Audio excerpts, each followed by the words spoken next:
suite la revue de presse internationale d'Hélène Frade, comme chaque matin. Rebonjour Hélène. On va commencer avec cette longue interview que le président américain élu a donnée au New York Times.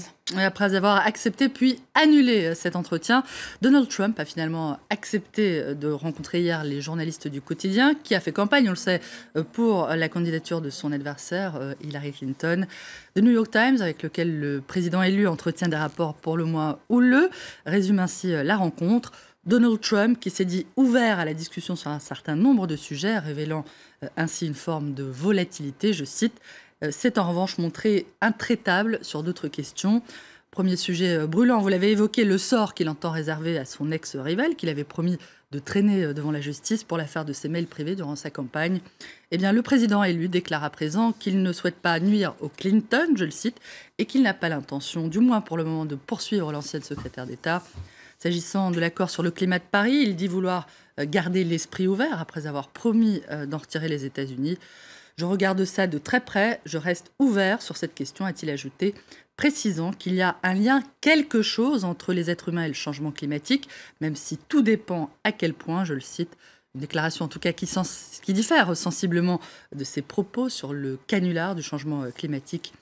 Donald Trump qui désavoue aussi, il faut le noter, le groupuscule d'extrême droite qui a salué sa victoire lors d'une conférence à Washington le week-end dernier par des saluts nazis, tout en renouvelant sa confiance à son conseiller Stephen Bannon, une figure extrêmement controversée pour ses liens avec l'extrême droite et qui va devenir d'ici peu son bras droit à la Maison-Blanche. Voilà, la rencontre donc finalement a bien eu lieu après plusieurs péripéties. Elle n'a pas vraiment mis un terme aux appréhensions des journalistes de New York Times. Dans son édito, ces derniers expliquent qu'ils seraient prêts à applaudir le changement raisonnable auquel Donald Trump semble disposer, que la flexibilité apparente de M. Trump, combinée à son manque de profondeur politique, je cite, suscite l'espoir qu'il prendra un chemin plus sage que celui qu'il a envisagé au cours de sa campagne, mais que jusqu'à présent, Donald Trump s'est entouré de responsables prêts à mettre en œuvre les positions les plus extrêmes, et sa flexibilité, j'en parle mon latin, ne faisant dans ce cas-là que constituer un tremplin donc pour ces derniers, je cite. Et c'est une inquiétude qui est partagée en France par Libération, qui évoque une équipe autour de Donald Trump tout aussi extrémiste et sexiste que lui, ironisant sur les mâles dominants du président, ces mâles dominants qui vont faire corps bientôt autour de Donald Trump, comme au temps du Watergate, les hommes du président avaient entouré Richard Nixon. Dans le viseur de Libé, notamment, le très sulfureux Stephen Bannon, toujours, qui aurait en commun avec son patron de se considérer naturellement comme supérieur à la masse, selon une de ses anciennes employées du site Breitbart News, mais aussi le sénateur de l'Alabama, Jeff Sessions, qui a été nommé procureur général des États-Unis, l'équivalent du ministre de la Justice, opposant en ce qui le concerne à l'avortement, au mariage homosexuel, à la régularisation des sans-papiers et favorable à la construction d'un mur avec le Mexique. Donald Trump et son entourage qui inquiètent une bonne partie de la presse, une partie des Américains, mais alors pas du tout les marchés financiers. C'est un euphémisme, tant son élection semble avoir rendu ces marchés euphoriques, d'après les Échos, qui affirment que le programme du président élu va soutenir la croissance via notamment des investissements dans les infrastructures et le rachat d'actions des entreprises. Elle espère, elle aussi, gagner la confiance des marchés.